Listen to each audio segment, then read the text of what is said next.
Arlo, you are the perfect guest on this because you were the one who made the calls on this. Am I being unfair to your old office by saying this case feels a little small when you read, oh, you know, he got upgrades to business class and then tried to hide it? What do you make of it? Yeah, I think there's been so much swirl of scandal around the mayor, right? And there have been so many reports in recent days of police corruption, of corruption in city contracting, that this, for some people who've been watching this, I think felt like a bit of a letdown because it's 57 pages, but it's really a deep dive into his relationship with certain people associated with Turkey. Right. So I think I hear you there. Whether they can prove that case, you know, that's one question. Right. But they have to prove it in the court of public opinion, too.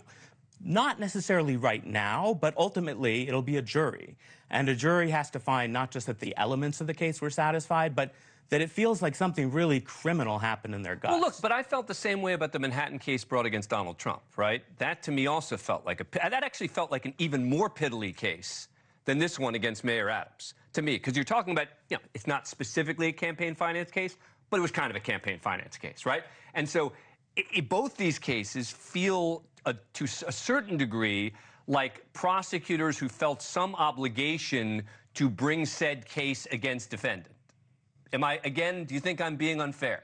Yeah, and I think that's an excellent point because campaign finance cases are not always brought. No, and you lose if you bring them sometimes. They're brought as civil cases sometimes. So this, I think the bribery angle, that's the more serious aspect of the charges. But I think, you know, what is a jury actually going to think? Are some of them going to think 100,000 upgrades? That's crazy. Or are some going to think, probably all the doesn't everyone get an upgrade? That's what I think a lot of them are going to be thinking, right? Like, yeah, well, yeah, of course. Isn't that what they all do in politics? Right.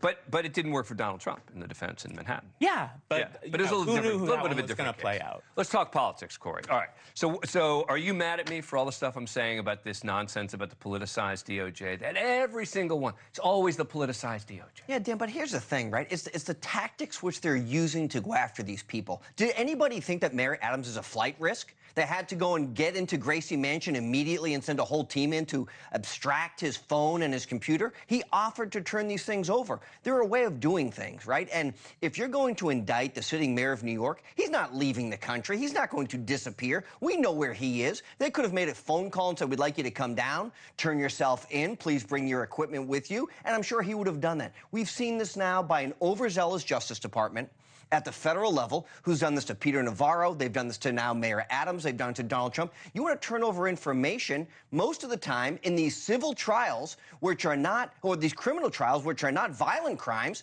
They call you and say, hey, can you and your attorney come down to town and we'll prosecute you? We will process you here, and then we'll let you be released on your own personal recognizance. This was a show of force, which was probably unnecessary, in my opinion. What do you make of that, Alan? Yeah, I mean, so that is right. Often you just ask the subject to turn things over. And he's going to turn himself in tomorrow. Right. Yeah. Sometimes you don't if you think evidence may be destroyed if you ask. Right. As an outsider, I can't really comment. I don't really know, except I think the one thing we can say is it seemed like a pretty toxic and poisonous relationship during this investigation. There was a lack of trust. Right. And what's behind that, you know, I don't know. But again, you mentioned Donald Trump, right? But when it came to Mar-a-Lago, they intentionally did it at a time, A, when he wasn't there, right? B, they did exactly what you said at the outset, right? They had a meeting with the lawyers. They said, hey, give us the stuff. Let's end this. The lawyers come, they sign a document, says, you got it all. It's all done. So they did kind of exactly what you said, and then the lies started piling up on top of the lies, and then they're like, all right, what else can we do here to get the documents back? So I don't know that it applies when it comes to that particular case. But look at the case of Peter Navarro, right? This guy literally lives next door to the FBI. Instead, they grabbed him in an airport when they knew he wouldn't have a weapon on him. We've seen this with Roger Stone, the weaponization of the Justice Department. Again, I'm not a Roger Stone fan, but this is a guy who was in his home at 3 o'clock in the morning. He had no passport. He had never had a violation against him. They sent, 60 guys in to go get him, filmed on CNN to make sure that he was ridiculed and made to look silly, when you could have just picked up the phone and called and said, hey, your client, we'd like you to come in, which is a normal process. Right, I think the problem is... these high-profile cases, Dan, they're making an example, and I think it's a very dangerous example to make. Thanks for watching. Go to joinnn.com to find NewsNation on your screen, and don't forget to click the red subscribe button below to get more of NewsNation's fact-driven, unbiased coverage.